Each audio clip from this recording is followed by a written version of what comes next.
మహాభారతంలో ధర్మ సూక్ష్మాల గురించి చెప్పుకుంటూ ఇంతవరకు కురు సామ్రాజ్యం మీద హక్కు ఎవరిది అనేటువంటి విషయాన్ని మనం కూలంకషంగా వివరంగా మరి అనేక మంది చేసినటువంటి విమర్శలకి సమాధానాన్ని చెప్పుకుంటూ మహాభారత గ్రంథాన్ని ఆధారంగా తీసుకొని చెప్పటం జరిగింది. అందువల్ల కురు సామ్రాజ్యం మీద ధర్మబద్ధమైనటువంటి హక్కు, చట్టబద్ధమైనటువంటి హక్కు, న్యాయసమ్మతమైనటువంటి హక్కు కౌరవులదా పాండవులదా అనేటువంటి విషయంలో మహాభారత గ్రంథం ఏం చెబుతున్నదో వివరంగా తెలుసుకున్నాం. హక్కు ఏమాత్రం కూడా దుర్యోధనుడికి లేదని, అది ధర్మరాజుదేనని మనం సంపూర్ణంగా విమర్శనాత్మకంగా తెలుసుకోవటం జరిగింది. ఎందుకనంటే పట్టాభిషిక్తుడైనటువంటి రాజు పాండురాజేనని, ధృతరాష్ట్రుడు ఎప్పుడు కూడా పట్టాభిషిక్తుడైనటువంటి రాజు కానే కాదని స్పష్టం చేయటమే కాకుండా పట్టాభిషిక్తుడైనటువంటి పాండురాజు యొక్క కుమారుడు యుధిష్ఠిరుడు అందరిలోకి పెద్దవాడు గనక ఆ ధృతరాష్ట్రుడే ధర్మరాజుని యవరాజ్య పట్టాభిషేకం చేయటం జరిగింది. అందువల్ల ధర్మరాజే ఉత్తరాధికారి, అంటే హక్కు ధర్మరాజుదే అనేటువంటి విషయం మనం చెప్పుకున్నాం.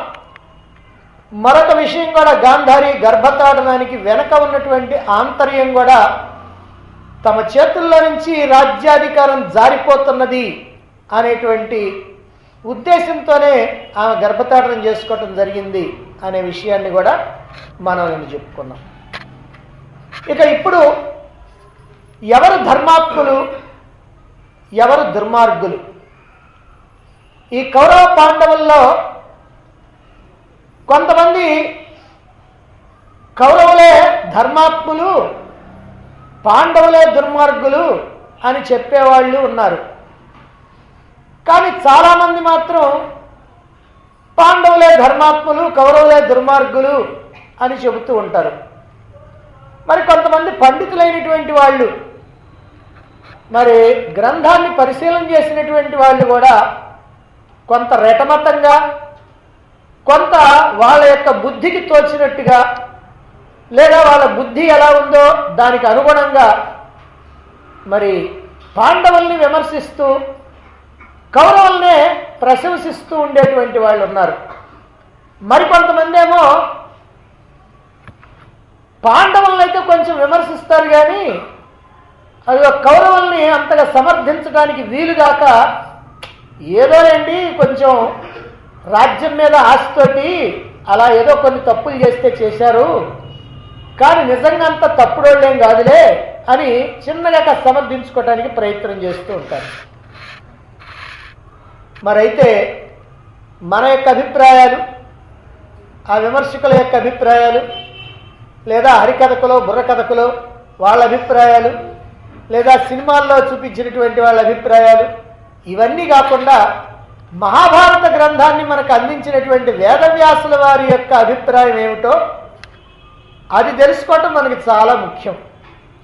ఎందుకనంటే మనం ఎన్ని రకాలైనటువంటి విమర్శలు చేసినా అది వ్యాసుల వారు మనకి అందించినటువంటి మహాభారతం ఆధారంగానే చేస్తూ ఉంటాం. వ్యాసుల వారు అందించినటువంటి భారతం కాకుండా మరొక భారతం ఈ విశ్వవాంగ్మయంలో లేనే లేదు, అంటే మరొకరెవరు కూడా మనకి ప్రసాదించాల. పైగా ఈ వ్యాసుడు ఆ మహాభారత గాథలో తాను కూడా ఒక పాత్రగా ఉన్నాడు. ప్రత్యక్షంగా తాను కూడా అందులో పాల్గొనటం జరిగింది. అంతేకాకుండా ధృతరాష్ట్రుడు, పాండురాజు, విదురుడు ఈ ముగ్గురు యొక్క జన్మకి కారణమైనటువంటి వాడు వేదవ్యాస మహర్షి. మరి ధృతరాష్ట్ర పాండురాజులు ఇద్దరి మీద అత్యంతమైనటువంటి వాత్సల్యము, ప్రేమ కలిగినటువంటి వాడు, పాండవుల యొక్క శ్రేయస్సు కోరినటువంటి వాడు, అందరి యొక్క మనస్తత్వాలు చక్కగా తెలిసినటువంటి వాడు. మరి అటువంటి ఆయన కన్నా ధర్మ నిర్ణయం చేయగలిగినటువంటి వాళ్ళు మరొకరు ఎవరుంటారు? తాను రాసినటువంటి గ్రంథంలో ఉన్నటువంటి పాత్రల యొక్క స్వభావాన్ని ఆయన గాక మరొకరెవరు ఖచ్చితంగా సరిగ్గా చెప్పగలుగుతారు. కనుక మనం ఎన్ని విమర్శలు చేసినా, ఎన్ని రకాలైనటువంటి అభిప్రాయాలు తెలియజేస్తున్నప్పటికీ వ్యాసుని చేత రచించబడినటువంటి మహాభారత గ్రంథాన్ని బట్టే కానీ మనకి ఎవరికి కూడా ఆ కురుపాండవులతో సంబంధం లేదు. మనం ఎవరం కూడా ఆ గాథ జరిగినప్పుడు మనం చూస్తూ ఉండలేదు. అలా చూసొచ్చి ఇప్పుడు మనం మాట్లాడుతుండలేదు. అందువల్ల వ్యాసుడి యొక్క అభిప్రాయం చాలా ప్రధానమైనటువంటిది. ఆయన ప్రసాదించినటువంటి గ్రంథంలోని పాత్రల యొక్క స్వభావం ఏమిటో ఆయన కన్నా చక్కగా చెప్పగలిగినటువంటి వాళ్ళు, తెలుసుకోగలిగినటువంటి వాళ్ళు మరొకరు ఎవ్వరూ లేరు. మరైతే ఆయన ఏం చెప్పాడు? నిజంగా భారత గ్రంథం అంతా కూడా వాళ్ళ వాళ్ళ స్వభావాన్ని తెలియజేస్తూ చెప్పినటువంటి మాట వాస్తవమే. అయితే ప్రత్యేకంగా ఆయన మహాభారతంలో మొట్టమొదటి అధ్యాయం అనుక్రమణిక అధ్యాయం అని అంటారు. అంటే గ్రంథానికి ఒక ఇండెక్స్ లాంటిది అనమాట. అంటే లోపల చెప్పబోయేటువంటి విషయాలన్నింటినీ ఒక్కసారి మనకి గుర్తు చేసేటువంటిది. దాన్ని అనుక్రమణిక అధ్యాయం అన్నారు. ఈ అనుక్రమణిక అధ్యాయంలో 110, 111 అనేటువంటి 2 శ్లోకాల ద్వారా మహాభారత గ్రంథ తాత్పర్యాన్ని, కౌరవుల యొక్క పాండవుల యొక్క స్వభావాన్ని వ్యాస మహర్షి ఎంతో చక్కగా స్పష్టంగా సందేహానికి ఏమాత్రం తావు లేకుండా తెలియజేశారు. మరి ఇప్పుడు ఆ 2 శ్లోకాలు ఏమిటో, ఆ 2 శ్లోకాల ద్వారా వ్యాస మహర్షి తెలియజేసినటువంటి పాండవ ధార్తరాష్ట్రుల యొక్క స్వభావాలు ఏమిటో మనం ఇప్పుడు తెలుసుకుందాం. దుర్యోధనో మన్యుమయో మహాద్రుమ స్కంద కర్ణ శకుని తస్య శాఖా దుశ్శాసన పుష్పఫలే సమృద్ధే మూలం రాజా ధృతరాష్ట్రో మనీషి.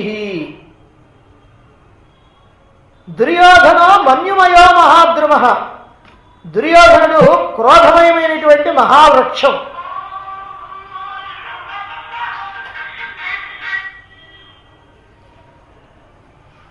దాని యొక్క స్కందం అంటే మాను కర్ణుడు. శకుని తస్య శాఖా. శకుని ఆ వృక్షం యొక్క కొమ్మ. దుశ్శాసన పుష్పఫలే సమృద్ధి. ఈ దుశ్శాసనుడు మొదలైనటువంటి సోదరులంతా ఉన్నారు, దుర్యోధనుడి సోదరులు, వాళ్ళందరూ కూడా పుష్పాలు, ఫలాలు. మరైతే ఈ పెద్ద వృక్షానికి మరి మూలం ఉండాలి కదా. మూలం లేకుండా వృక్షం ఉండదు కదా. వేరు లేకుండా వృక్షం ఉండదు కదా. మరి ఆ మూలం ఏమిటంటే అమనీషి రాజా ధృతరాష్ట్ర. అమనీషి అంటే అవివేకి అయినటువంటి ధృతరాష్ట్రుడే దానికి మూలం అని వీళ్ళ యొక్క వంశం మొత్తాన్ని, అంటే ఉన్నటువంటి వాళ్ళందరినీ కూడా ఒక వృక్షం ద్వారా వర్ణించారన్నమాట. మరైతే వీళ్ళని వృక్షంగా వర్ణిస్తే మరి పాండవులను కూడా వృక్షంగా వర్ణించాలి కదా. మరి వాళ్ళనే వర్ణించారో చూడండి. యుధిష్ఠిరో ధర్మమయో మహాద్రుమ స్కంద అర్జున భీమసేన తస్య శాఖ మాద్రీసుతౌ పుష్పఫలే సమృద్ధే మూలం కృష్ణో బ్రహ్మచ బ్రాహ్మణాశ్చ. యుధిష్ఠిరో ధర్మమయో మహాద్రుమ. ఇక యుధిష్ఠిరుడు ఉన్నాడే, ఆయన ధర్మమయమైనటువంటి మహావృక్షం. స్కంద అర్జున, ఆ వృక్షం యొక్క మాను అర్జునుడు. భీమసేన తస్య శాఖ, భీమసేనుడేమో దాని యొక్క కొమ్మ. మాద్రీసుతౌ, మాద్రి యొక్క కుమారులైనటువంటి నకుల సహదేవులున్నే పుష్పఫలే సమృద్ధి, సమృద్ధమైనటువంటి పుష్పాలు, ఫలాలు. ఇక మరి దీనికి కూడా మూలం ఉండాలి కదా. ఆ మూలం ఏమిటో ఇక్కడ చెప్తున్నారు. కృష్ణుడు, బ్రహ్మచ వేదాలు, బ్రాహ్మణాశ్చ బ్రాహ్మణులు. దానికి మూలం ఏమిటంటే ఈ వృక్షానికి శ్రీకృష్ణుడు, వేదాలు, బ్రాహ్మణులు ఇది అంటే ఇలా చెప్పడంలో ఉద్దేశం ఏమిటంటే పాండవులు శ్రీకృష్ణుడి యొక్క సలహా ప్రకారం ఆయన యొక్క ఆదేశాల ప్రకారం పనిచేస్తుంటారు. అలానే వేద ధర్మాల్ని అనుసరిస్తూ ఉంటారు. అలానే బ్రాహ్మణుల్ని గౌరవిస్తూ వాళ్ళ యొక్క ఆజ్ఞల్ని శిరసావహిస్తూ ఉంటారు. అందుకే ఈ వృక్షానికి శ్రీకృష్ణుడు, వేదాలు, బ్రాహ్మణులు మూలమని చెప్పడం జరిగింది. ఇది గ్రంథం యొక్క ప్రారంభంలోనే అనుక్రమణిక అధ్యాయంలో వ్యాస భగవానుడు తాను చెప్పబోయేటువంటి మహాభారత గ్రంథంలో ఉన్నటువంటి పాత్రల యొక్క ప్రధాన పాత్రల యొక్క స్వరూప స్వభావాల్ని వివరించినటువంటి తీరు. అయితే వ్యాస మహర్షి ప్రత్యేకంగా ఎందుకు ఇలా తెలియజేశాడు, ఇది కూడా మనం అర్థం చేసుకోవాలి. మహాభారతం మానవ జీవిత మహేతిహాసం. అంటే మానవుడు తాను ఏ ప్రకారంగా జీవించాలనో, ఈ లోకంలో ఎలా జీవించి తన యొక్క జీవితాన్ని ఉన్నతంగా తీర్చిదిద్దుకొని సార్థకం చేసుకొని చివరికి ఆ మోక్షాన్ని అందుకోవాలనో దానికి ఉపయోగించేటట్లుగా అనేకమైనటువంటి సంఘటనల్ని, అనేకమైనటువంటి ఉపాఖ్యానాల్ని, అనేకమైనటువంటి ధర్మాల్ని మనకి అందించడం జరిగింది మహాభారతం ద్వారా. అందువల్ల ఈ మహాభారతంలో ఉన్నటువంటి పాత్రలన్నీ కూడా సజీవమైనటువంటి పాత్రలు. సజీవమైనటువంటి ఏమిటంటే జీవించి ఉన్నటువంటి పాత్రలు, బ్రతికి ఉన్నటువంటి పాత్రలు, ఇప్పటికీ కూడా కనిపిస్తూ ఉండేటువంటి పాత్రలు. అదేమిటండి ఇంకా ఎవరున్నారండి? దుర్యోధనులు, వాళ్ళు ధర్మరాజు, ధృతరాష్ట్రుడు, పాండవులు వాళ్ళంతా ఎక్కడున్నారండి అని మనం అనుకుంటాం. ఉన్నారు. ఎక్కడ చూసినా, ఏ ప్రాంతంలో చూసినా, ఏ కాలంలోనైనా, ఏ దేశంలోనైనా, ఏ గ్రామంలోనైనా, ఏ బజార్లోనైనా సరే కనపడుతూనే ఉంటారు. పరుల సొమ్ముకు ఆశపడేటువంటి స్వభావంతో, బిడ్డల మీద అతి గారాబంతో, వాళ్ళ మీద ప్రేమని మమకారాన్ని చూపించి వాళ్ళ యొక్క సర్వనాశనానికి కారకులయ్యేటువంటి ధృతరాష్ట్రులు మనకి అక్కడక్కడ కనిపిస్తూనే ఉంటారు. అలాగే అసూయ, పగ, ద్వేషం, ప్రతీకారం, దురభిమానంతో రగిలిపోతూ వాళ్ళ జీవితాలను వాళ్ళే సర్వనాశనం చేసుకునేటువంటి దుర్యోధనులు మనకు కనిపిస్తూ ఉన్నారు. చేసినటువంటి మేలుకి ప్రతిగా విశ్వాసంతో ఉంటున్నానని అనుకుంటూ అధర్మ మార్గంలో నడిచేటువంటి యజమానుల్ని ఇంకా ఇంకా అధర్మ మార్గంలో నడిపిస్తూ అన్యాయాలకి, అక్రమాలకి బాగా ప్రోత్సాహాన్నిస్తూ వాళ్ళని సర్వనాశనం చేసేటువంటి, వాళ్ళ యొక్క పతనానికి కారకులయ్యేటువంటి కర్ణులు కూడా మనకి అక్కడక్కడ కనిపిస్తూనే ఉంటారు. విన్నా వినకపోయినా యజమాని యొక్క శ్రేయస్సుని మాత్రమే కాంక్షించి అతడికి మంచిని మాత్రమే చెప్పాలి, అతడు తనని తిట్టినా సరే అతడికి మంచే చెప్పాలి అనేటువంటి స్వభావం కలిగినటువంటి విదుర సంజయులు కూడా మనకి అక్కడక్కడ కనిపిస్తూనే ఉంటారు. ధర్మం కోసం, పెద్దల్ని గౌరవించడం కోసం ఎన్ని కష్ట నష్టాలనైనా ఓర్చుకుని ఆ ధర్మ మార్గంలోనే నడిచేటువంటి ధర్మరాజు లాంటి వాళ్ళు కూడా అరుదుగా ఎక్కడన్నా కనపడుతూనే ఉంటారు. మరి అలాగనే అన్న యొక్క మాటకి విలువ ఇచ్చి ఆయన చెప్పిన ప్రకారం నడుచుకునేటువంటి వాళ్ళు, ఒకవేళ తమకు ఇష్టమైనా ఇష్టం కాకపోయినా ఆ అన్నగారి యొక్క ఆజ్ఞకి బద్ధులై ఉండేటువంటి వాళ్ళు, అలాంటి సోదరులు, భీమార్జునుల వంటి సోదరులు కూడా మనకి కనిపిస్తూనే ఉంటారు. ఇంకా ప్రత్యేకంగా అక్కగారి ఇంట చేరి కుటుంబాన్ని సర్వనాశనం చేసేటువంటి శకుని లాంటి పాత్రలు కూడా మహాభారతంలో ఎలాంటివి ఉన్నాయో అలాంటివి మన భారతదేశంలో అక్కడక్కడ కనపడతానే ఉంటారు. అందుకనే చాలామంది ఒక మాట అంటారు, అదేమిటనంటే బావమర్దిని ఇంట జారనీయకూడదని. ఇది భారతం నుంచి వచ్చిందే ఈ మాట. అంటే సామాన్యంగా బయట కనుక ఉన్నట్టయితే బావమర్దులు బ్రతుక్కోరన్నారు, కానీ ఇంట చేరిస్తే మాత్రం ఆ ఇంటిని సర్వనాశనం చేయకుండా వదిలిపెట్టరని, అదిగో అలాంటి శకునులు కూడా ఉంటారు అని చెబుతూ ఉన్నారు. అందువల్ల ఈ పాత్రలన్నీ మనకి అక్కడక్కడ కనపడుతూ ఉండేటువంటివి గనక మహాభారతంలో ఉన్నటువంటి పాత్రలన్నీ కూడా సజీవమైనటువంటి పాత్రలు. అంతేకాదు, భారతంలో ఒక సజీవ పాత్రలు అనేటువంటి మాట చెప్పుకోవడానికి ఒక కారణం ఏమిటంటే, ప్రతి మంచివాడిలో కూడా కొన్ని చెడ్డ గుణాలు, ప్రతి చెడ్డవాడిలో కూడా కొన్ని మంచి గుణాలు సహజంగా ఉంటూ ఉంటాయి మానవుల్లో. వాటిని కూడా చక్కగా వ్యాస మహర్షి మహాభారత గ్రంథంలో మనకు అందించడం జరిగింది. దుష్ట చతుష్టయంగా పేరుగాంచినటువంటి దుర్యోధన, దుశ్శాసన, శకుని, కర్ణుల్లో ఉన్నటువంటి కొన్ని మంచి గుణాలని ఏమాత్రం దాచిపెట్టకుండా చక్కగా తెలియజేశాడు వ్యాస మహర్షి.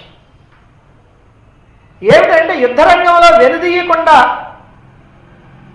పారిపోకుండా, ధైర్యంతో గెలిచినా ఓడినా సరే యుద్ధం చేసేటువంటి వాడు దుర్యోధనుడు. అన్న మీద అత్యంతమైనటువంటి భక్తి కలిగి అతడి కోసం ఎంత దుర్మార్గం చేయడానికైనా సిద్ధపడేటువంటి వాడు దుశ్శాసనుడు. ఇక ఘోషయాత్రలో జరిగినటువంటి పరాభవాన్ని సహించలేక ప్రయోపవేశానికి కూర్చున్నాడు దుర్యోధనుడు.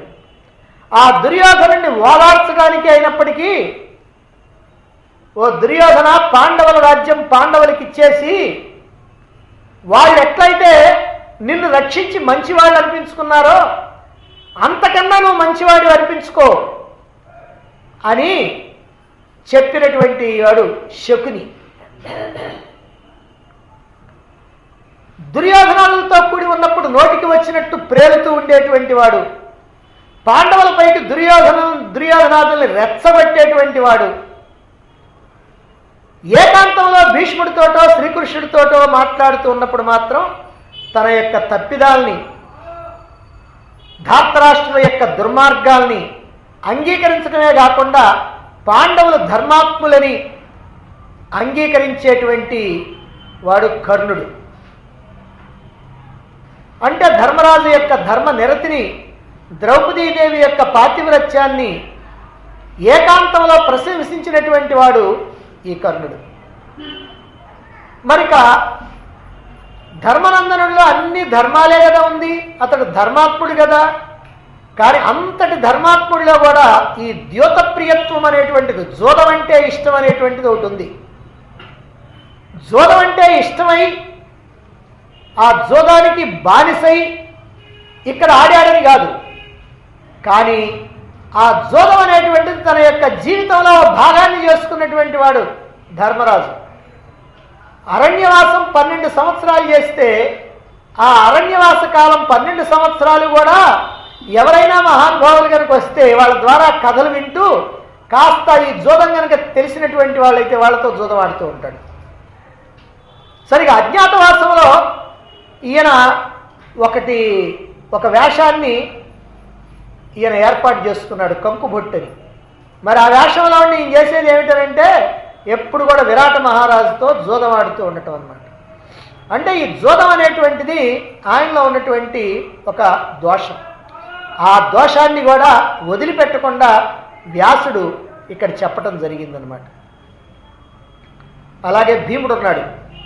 భీముడు ఆవేశపరుడు. భీముడికి ధర్మాధర్మాలు తెలుసు, పరాక్రమం కలిగినటువంటి వాడు, 10,000 ఏనుగుల బలం కలిగినటువంటి వాడు. అయితే అప్పుడప్పుడు తీవ్రమైనటువంటి ఆవేశానికి లోనై తన వాళ్ళని కూడా కాస్త ఏదో ఒక రకంగా బాధ పెట్టేటట్టుగా మాట్లాడేటువంటి స్వభావం ఉంది. ఇక అర్జునుడేమో మహాపరాక్రమశాలి అయినప్పటికీ కూడా కాస్త ఆత్మశ్లాఘం, అంటే తనను తాను గొప్పగా మాట్లాడుకోవటం అనేటువంటిది ఒకటి ఉంది. మరి ఇక ద్రౌపది ఇలా వేలు పెట్టి చూపించడానికి వంకలేనటువంటి ఒక మహాపతివ్రత ద్రౌపదీదేవి. ఆమెను గురించి మరొక్కసారి అచ్చగా ద్రౌపదిని గురించి మళ్ళీ ఒకసారి 10 రోజుల్లో 15 రోజుల్లో మళ్ళీ చెప్పుకుంటాం ఏమిటా ద్రౌపది యొక్క గొప్పతనం అని.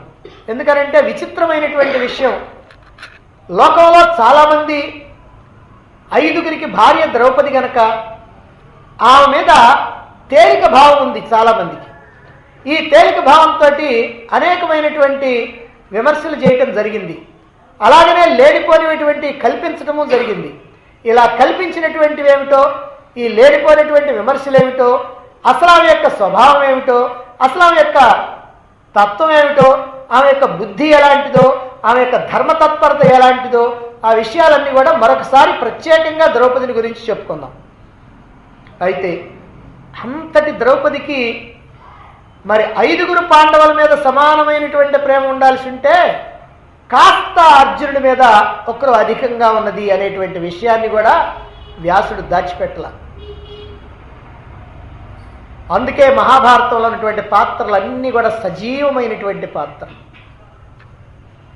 అయితే ఇప్పుడు మనం చెప్పుకున్నాం, దుర్మార్గులైనటువంటి వాళ్ళల్లో కొన్ని మంచి గుణాలు, ధర్మాత్ములైనటువంటి వాళ్ళల్లో కొన్ని చెడ్డ గుణాలు కూడా ఉన్నాయి అని. ఎప్పుడైతే ఇలా దుర్మార్గుల్లో ఉన్నటువంటి మంచి గుణాలని మాత్రం తీసుకొని కౌరవులేమో ధర్మాత్ములు మంచివాళ్ళని, అలాగనే ధర్మాత్ములైనటువంటి వాళ్ళల్లో ఉన్నటువంటి చెడ్డ గుణాలని దోషాలని తీసుకొని పాండవుల్ని దుర్మార్గులని ఎవరూ అపోహపడకుండా ఉండటం కోసమని వ్యాస మహర్షి తన యొక్క మహాభారత గ్రంథంలో ప్రారంభంలోనే ఈ కౌరవ పాండవుల యొక్క స్వభావాల్ని తెలియజేస్తూ ఈ 2 శ్లోకాలని చెప్పారు.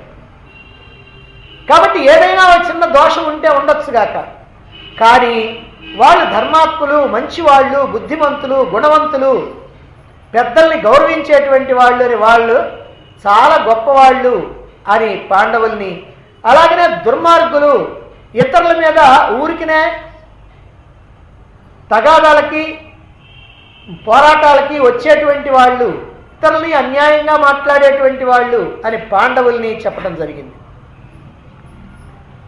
అంతేకాకుండా ఎందుకు వ్యాసుడు ఈ 2 శ్లోకాలని అందించడం జరిగింది అని అంటే, భవిష్యత్తులో అంటే ఈ కలియుగ మానవుల్లో చాలామంది అధర్మ ప్రవృత్తితో ఉంటారు. ఎందుకంటే ఇక్కడ ఎక్కువ మందికి అధర్మం అంటే బాగా ఇష్టంగా ఉంటుంది, ఇది కలియుగం గనక. మరి ఇటువంటి అధర్మ ప్రవృత్తితో ఉండేటువంటి వాళ్ళు తన యొక్క గ్రంథంలో ఉన్నటువంటి పాత్రల యొక్క స్వభావాన్ని విపరీతంగా అర్థం చేసుకొని ఈ గ్రంథం యొక్క ప్రయోజనాన్ని నాశనం చేయకుండా ఉండేందుకోసమని మహాభారతంలో ఉన్నటువంటి పాత్రల యొక్క స్వభావాల్ని వాళ్ళ వికృతమైనటువంటి స్వభావాలకి, వాళ్ళ యొక్క వికృతమైనటువంటి బుద్ధికి అనుగుణంగా మార్పులు చేసి వక్రీకరించి పైశాచిక ఆనందాన్ని పొందుతారేమోనని ఆనాడే వ్యాసుడు భయపడి దీన్ని నివారించేందుకని తన యొక్క గ్రంథంలో ఈ గ్రంథ తాత్పర్యాన్ని సంక్షిప్తంగా ఈ 2 శ్లోకాల ద్వారా తెలియజేయటం జరిగింది. అంతేకాకుండా ఇది శాస్త్ర సాంప్రదాయం కూడా. దీన్ని బట్టి తేలింది ఏమిటంటే, పాండవులు ధర్మాత్ములని, కౌరవులు దుర్మార్గులని మహాభారత గ్రంథకర్త అయినటువంటి వ్యాసుడు నిస్సందేహంగా ఎవరికీ ఎటువంటి సంశయం లేకుండా తెలియజేయటం జరిగింది. సరే, వ్యాసుడి యొక్క అభిప్రాయం తేలిపోయింది. మరైతే పాండవులు ధర్మాత్ములని, కౌరవులే దుర్మార్గులని, అధర్మపరులని తెలియజేసేటువంటి సాక్ష్యాలు, అంటే బాగా గట్టిగా మనం నమ్మటానికి వీలయ్యేటువంటి సాక్ష్యాలు మహాభారతంలో ఏమైనా ఉన్నాయా, ఉంటే ఏమిటి అని అంటే, అదిగో దానికి అనేకమైనటువంటి సాక్ష్యాలు ఉన్నాయి. వాటిని ఇప్పుడు చెప్పబోతా ఉన్నాం. అందులో మొట్టమొదటి సాక్షి దుర్యోధనాదుల యొక్క తల్లి అయినటువంటి గాంధారి. గాంధారి మహాపతివ్రత, మహాప్రాజ్ఞురాలు, ధర్మం తెలిసినటువంటి ధర్మజ్ఞురాలు, మహాసాధ్వి, దీర్ఘదర్శి, అంటే ముందు జరగబోయేటువంటి విషయాన్ని కూడా గ్రహించగలిగినటువంటి నేర్పు కలిగినటువంటి ఆమె, గొప్ప వాక్శుద్ధి కలిగినటువంటి ఆమె, ఒక తపశక్తి సంపన్నురాలైనటువంటి ఆమె, ఇలా ఎన్నో మంచి గుణాలు ఉన్నటువంటి ఆమె. మరి మహాభారత యుద్ధం నిశ్చయం అయిన తర్వాత, ఇక యుద్ధం ఖాయం అని తెలిసిన తర్వాత తన పెద్ద కుమారుడైనటువంటి దుర్యోధనుడు తల్లి యొక్క దీవెనల కోసం అని చెప్పి గాంధారి దగ్గరికి వచ్చాడు. వచ్చి, అమ్మా ఇక యుద్ధం జరగబోతుంది కదా, నన్ను దీవించని నమస్కారం చేశాడు. అప్పుడు ఆ తల్లి గాంధారి ఏమని దీవించింది అని అంటే, యతో ధర్మస్తతో జయ అని దీవించింది. అంటే ధర్మం ఎక్కడో విజయం అక్కడే ఉంటుంది అని. అంతే తప్ప నీకు విజయం కలుగ్గాక, విజయోస్తు అని దీవించలా. అంటే తన కుమారుణ్ణి కూడా, ఆ కుమారుడు దుర్మార్గుడు గనక, తప్పులు చేసినటువంటి వాడు గనక, తాను ఎంత చెబుతున్నా కూడా వినకుండా ఉన్నటువంటి వాడు గనక, అందుకని ఆమె నీకు విజయం కలుగుతుంది అని దీవించకుండా ధర్మం ఎక్కడో అక్కడే విజయం కలుగుతుంది అని దీవించినటువంటి ఆమె యొక్క ప్రాజ్ఞత్వానికి, ఆమె దీర్ఘదర్శి అని అనటానికి, ఆమె ధర్మతత్వజ్ఞురాలు అనటానికి ఇది ఒక ఉదాహరణ అన్నమాట. మరి ఆమె దీవించింది కదా, ఆమె దుర్యోధనుడి యొక్క తల్లి కదా, మరి ధర్మం ఎక్కడో అక్కడ విజయం ఉంది కదా. మరి విజయాన్ని ఎవరు పొందారు? పాండవులు పొందారు. కాబట్టి ధర్మం ఎవరిదైనట్టు? పాండవులదైనట్టు. అందుకని గాంధారి యొక్క మాట ప్రకారం పాండవులే ధర్మాత్ములు అని తేలిపోయింది.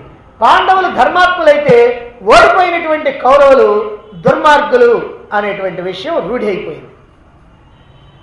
సరే, ఏదోలేండి గాంధారి ఏదో అట్లా గబుక్కున అనేసింది, ఏదో అనాలని అన్నటువంటి మాట కాదు, ఏదో అలా నోటికి వచ్చినట్టు దీవించింది అని అనుకుందామంటే, గాంధారి యొక్క వాక్శుద్ధి ఎలాంటిదో మనం మహాభారతంలోనే గమనించవచ్చు. మహాభారత యుద్ధం అయిపోయిన తర్వాత ఈ యుద్ధంలో చనిపోయినటువంటి వాళ్ళందరినీ చూస్తూ, అటు కౌరవుల్ని కావచ్చు, ఇటు పాండవుల్ని కావచ్చు, వాళ్ళందరినీ చూస్తూ హృదయ విదారకంగా విలపించింది గాంధారి. వాళ్ళందరినీ చూచి ఏడుస్తుంది. ఆ అచ్చగా ఆమె ఏడ్చేటువంటి ఏడుపే స్త్రీ పర్వం, ఒక పర్వం, అది ఏడుపు. అలా ఏడ్చి ఏడ్చి ఏడ్చి ఈ కురుకుల నాశనాన్ని ఆపగలిగినటువంటి వాడు శ్రీకృష్ణుడు. ఎందుకనంటే ఆయన మహానుభావుడు, ఆయన పరమాత్మ యొక్క అంశ. అటువంటి శ్రీకృష్ణుడు ఆపగలిగి కూడా ఆయన ఉదాసీనంగా ఉన్నాడే అని అనిపించింది. అలా ఎప్పుడైతే ఆమెకు అనిపించిందో వెంటనే శ్రీకృష్ణుడికి శాపం పెట్టింది. శాపం అంటే ఏమీ లేదు, మాటే. ఏమిటదనంటే, ఎలా అయితే ఈ కురుకులం అంతా కూడా వాళ్ళల్లో వాళ్ళు కొట్టుకొని నాశనం అయిపోయారో, అదే ప్రకారంగా 36 సంవత్సరాలకి మీ యాదవులు కూడా అదే రకంగా వాళ్ళల్లో వాళ్ళు కొట్టుకొని సర్వనాశనం అయిపోతారు అని శపించింది గాంధారి. అదే ప్రకారంగా 36 సంవత్సరాల తర్వాత ఈ యదు, వృష్టి, భోజ, అంధకులైనటువంటి 4 జాతుల వాళ్ళు కూడా, యాదవులంతా కూడా వాళ్ళల్లో వాళ్ళు కొట్టుకొని ఈ ముసలం కారణంగా మొత్తం సరిపోతారు. గాంధారి యొక్క శాపశక్తి అలాంటిది. అంతేకాదు, గాంధారి యొక్క శక్తి ఏమిటో తెలుసుకోవటానికి మరొకటి కూడా ఉన్నది. అదేమిటంటే, యుద్ధం ముగిసిపోయిన తర్వాత ధర్మరాజు గాంధారికి నమస్కరించడం కోసమని చెప్పి ఆ గాంధారి పుత్రశోకంతో, క్రోధావేశంతో ఉన్నటువంటి సందర్భంలో ఆ క్రోధాన్ని తగ్గించడం కోసమని ధర్మరాజు ఆమెకు నమస్కరించడం కోసమని వచ్చాడు. వచ్చి ఆమె పాదాల మీద 2 చేతులు పెట్టి నమస్కరిస్తూ ఉన్నాడు.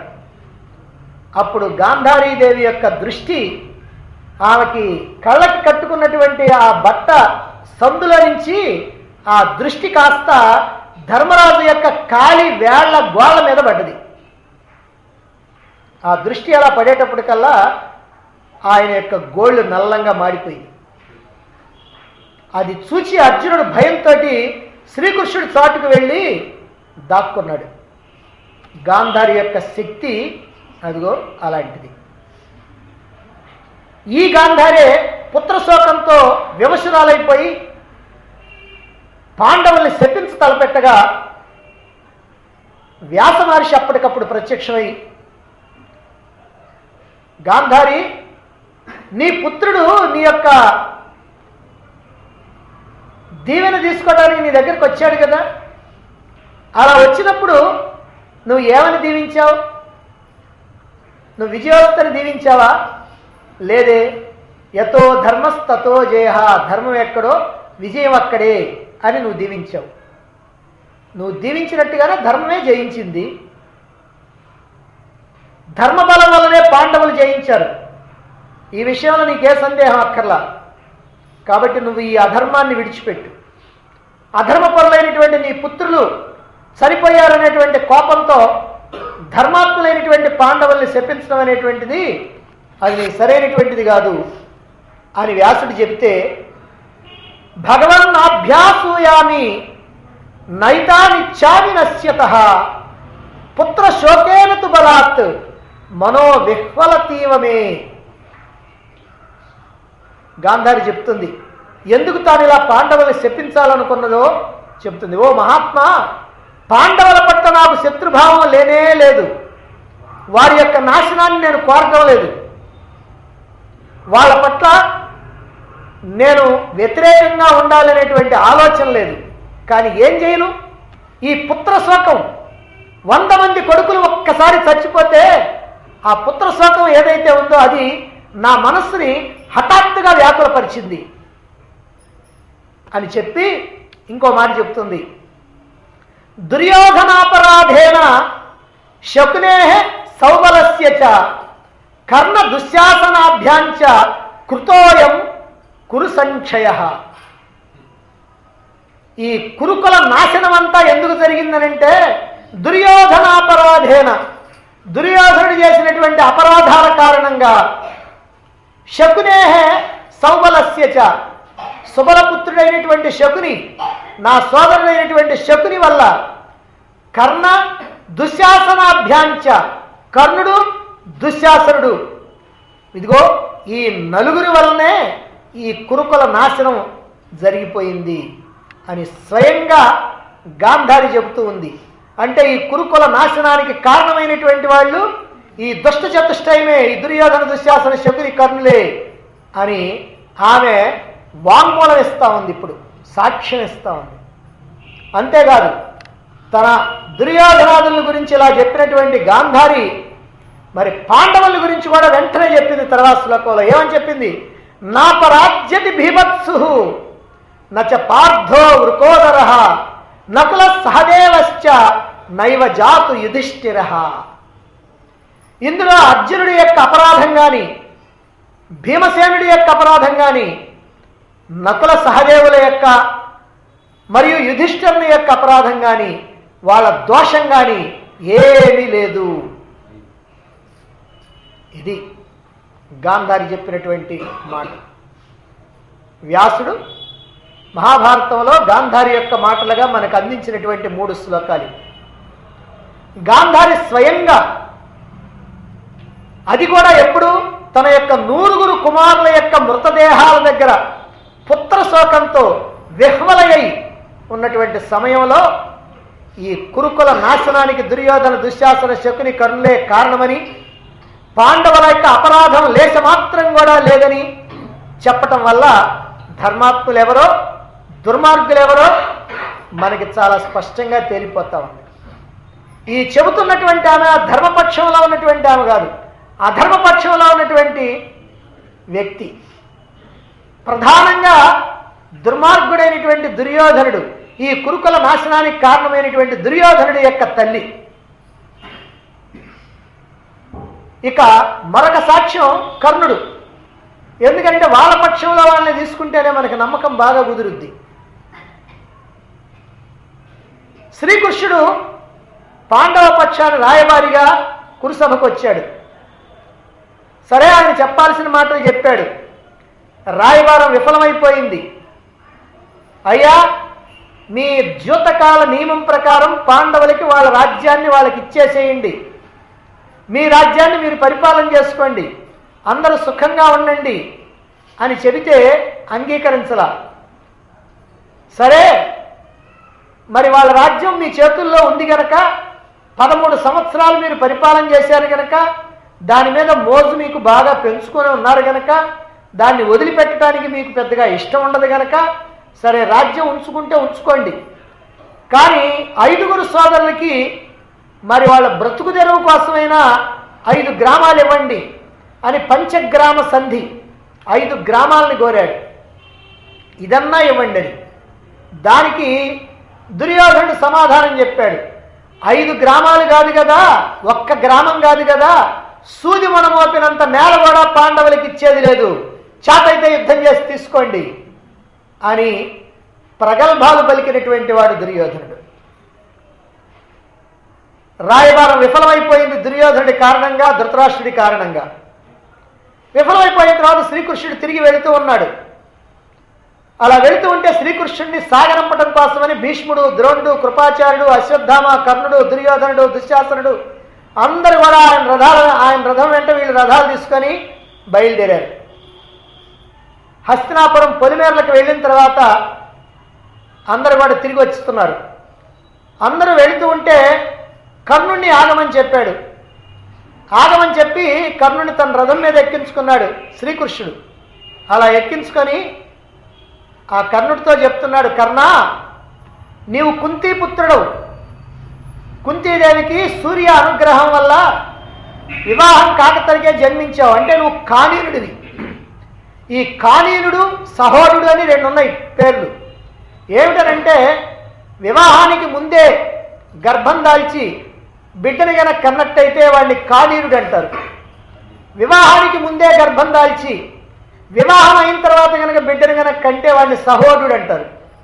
ఈ కానీనుడు కానీ ఆ సహోడుడు కానీ ఈ ఇద్దరు కూడా ఆ స్త్రీని ఎవరైతే వివాహం చేసుకుంటారో వాళ్ళ యొక్క కుమారులుగా ధర్మశాస్త్రం పరిగణిస్తూ ఉంది. అందువల్ల నువ్వు కానీనుడిగా కుంతికి జన్మించావు గనక నీవిప్పుడు కుంతీదేవి కుమారుడివి, పాండురాజు యొక్క పెద్ద కుమారుడివి, కాబట్టి ధర్మరాజు యొక్క అన్నవి. న్యాయంగా నీకే ఈ రాజ్యం రావాలి. అందువల్ల నువ్వు పాండవుల వైపుకి రా. అలా కనుక వస్తే నిన్నే రాజ్య పట్టాభిషేకుడిని చేస్తారు అని శ్రీకృష్ణుడు కర్ణుడితో చెబితే కర్ణుడు తన కారణాలు తాను చెప్పాడు. కృష్ణ, నువ్వు చెప్పింది ధర్మశాస్త్రం అంగీకరించినటువంటి విషయం, అదీగాక నా యొక్క మేలుగోరి నువ్వు చెప్పినటువంటి విషయం, ఇది నాకు తెలుసు. అయినప్పటికీ నేను మాత్రం నీ వైపుకు రావటానికి నాకు కుదరదు. ఎందుకనంటే కుంతీదేవి నన్ను కన్నప్పటికీ నన్ను పెంచినటువంటిది రాధ. ఆ రాధ అతిరథులిద్దరూ కూడా నా మీద ఎంతో ప్రేమతో నన్ను పెంచి పెద్ద చేశారు. మరి నన్ను పెంచుకున్న తర్వాత వాళ్ళకి పుత్రులు పుట్టినప్పటికి కూడా వాళ్ళందరికంటే నా మీదనే ఎక్కువ ప్రేమతోటి వాత్సల్యంతో ఉంటున్నారు. మరి నేను ఆ సూతకన్యల్నే వివాహం చేసుకున్నా. మరి వాళ్ళ ద్వారా నేను అనేక మంది పుత్రుల్ని అలాగే పౌత్రుల్ని కూడా నేను కన్నాను. ఈ విధంగా ఈ సూత కులంతో నా యొక్క జీవితం అంతా పెనవేసుకుపోయింది. ఇప్పుడు నేను దాన్ని తెగదెంపులు చేసుకొని నేను ఈ రోజున కుంతీపుత్రుణ్ణి అని రావటం అది ధర్మం కాదు. అంతేకాకుండా నేను అటు వస్తే రాజ్యం ఇస్తారనేటువంటి మాట నిజం. ఎందుకనంటే ధర్మరాజు నీ మాటని వ్యతిరేకించేటువంటి వాడు కాదు. అందువల్ల ఖచ్చితంగా వాళ్ళు రాజ్యం ఇస్తారు, దాంట్లో ఏ సందేహం లేదు. ఆ రాజ్యం కనుక నాకు ఇస్తే నేను తీసుకెళ్ళి దుర్యోధనుడికి ఇవ్వాలి. ఎందుకనంటే నన్ను చూసుకొని దుర్యోధనుడు యుద్ధానికి సిద్ధపడుతూ ఉన్నాడు. అలాంటి సందర్భంలో ఆ దుర్యోధనుడిని నేను నిరాశపరచకూడదు, అతనికి ఏ అపకారం చేయకూడదు. అందువల్ల ఈ రాజ్యాన్ని అతనికి ఇవ్వాల. మరి ఇస్తే ఏమవుద్దంటావా? సయేవ రాజా ధర్మాత్మ శాశ్వతోస్తు యుధిష్ఠిరః నేతా యస్య హృషీకేశో యోద్ధా యస్య ధనంజయః. సయేవ రాజా ధర్మాత్మ శాశ్వతోస్తు యుధిష్ఠిరః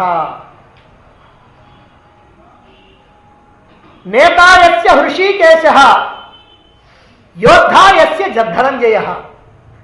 ఎవరికి హృషీకేశుడు నాయకుడో, ఎవరికి శ్రీకృష్ణుడు నాయకుడో, ఎవరికి యోధుడు అర్జునుడో అటువంటి ధర్మాత్ముడైనటువంటి యుధిష్ఠిరుడే శాశ్వతంగా రాజుగా ఉండాలని నేను కోరుకుంటున్నాను.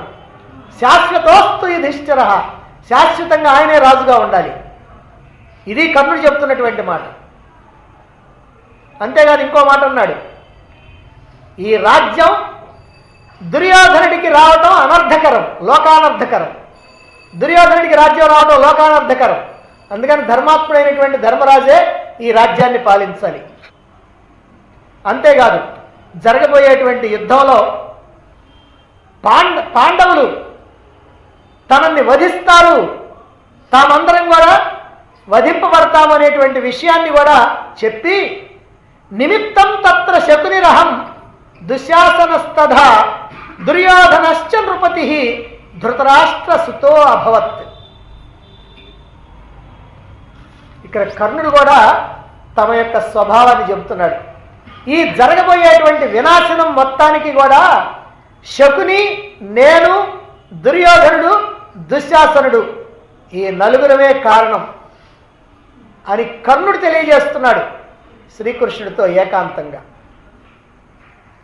దుష్ట చతుష్టయంలో ఉన్నటువంటి కర్ణుడు, దుర్యోధనుడి కోసం ఏమైనా చేస్తాననేటువంటి కర్ణుడు, మహాభారత యుద్ధానికి దుర్యోధనుడిని ప్రోత్సహించినటువంటి కర్ణుడు, పాండవులకి ఎంత అన్యాయమైనా సరే చేయటానికి వెనుదీయనటువంటి కర్ణుడు, పాండవులపైకి దుర్యోధనుడిని సమయం చిక్కినప్పుడల్లా రెచ్చగొట్టినటువంటి కర్ణుడు, ద్యూత సభలో ద్రౌపదిని నీచాతి నీచంగా మాట్లాడినటువంటి కర్ణుడు, ఈమె ఏకవస్త్ర గారు వివస్త్రైనా తప్పులేదని చెప్పినటువంటి కర్ణుడు, వివస్త్రం చేయమని దుశ్శాసనుడితో చెప్పినటువంటి కర్ణుడు,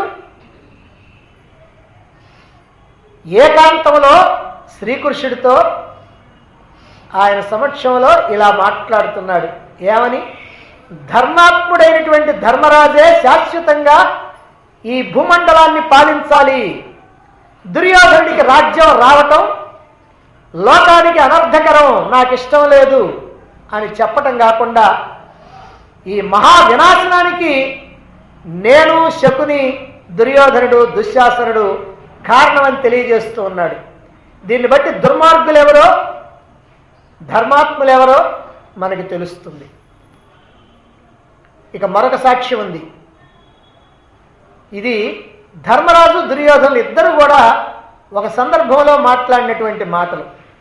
అవేమిటనంటే, పాండవుల అరణ్యవాసం పూర్తయిపోతా ఉంది, 12 సంవత్సరాలు పూర్తిగా వస్తున్నటువంటి సమయంలో యమధర్మరాజే యక్షరూపంలో వచ్చి వీళ్ళని పరీక్షించి ధర్మరాజుని ప్రశ్నలు వేస్తాడు. వాటినే యక్ష ప్రశ్నలు అంటారు. ఆ యక్ష ప్రశ్నలన్నిటికీ కూడా సక్రమంగా ధర్మరాజు సమాధానం ఇస్తాడు.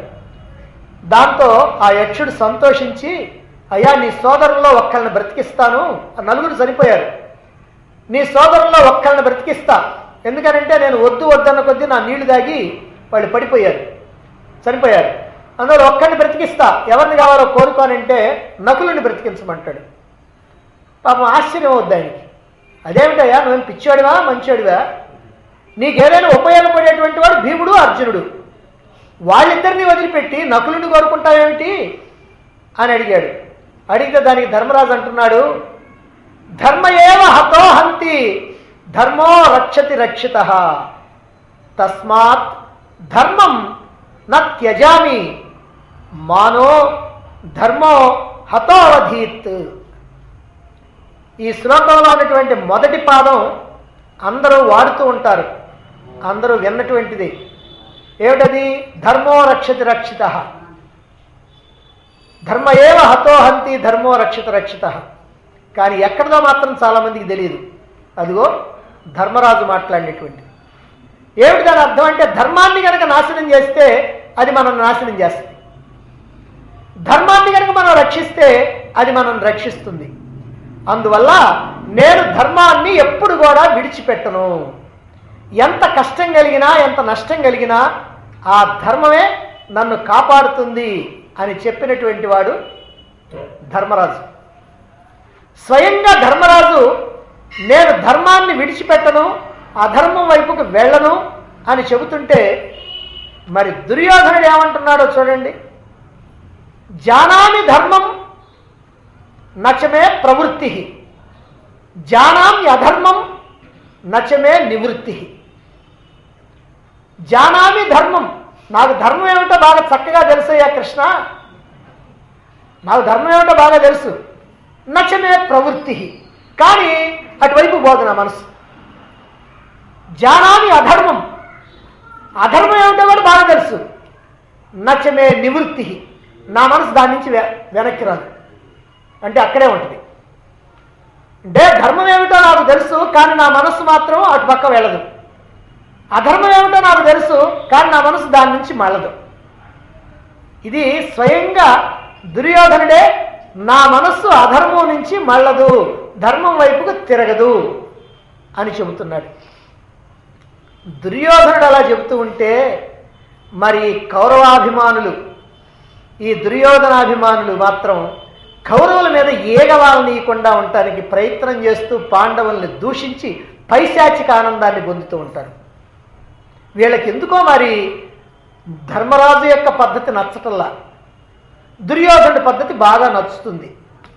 మరి ఎందుకు నచ్చుతుంది అని అంటే ఆ దుర్యోధనుడి స్వభావం వీళ్ళ స్వభావము వారి ఒకే రకం కావటం వల్ల మరి అలా నచ్చుతూ ఉండొచ్చు అనమాట.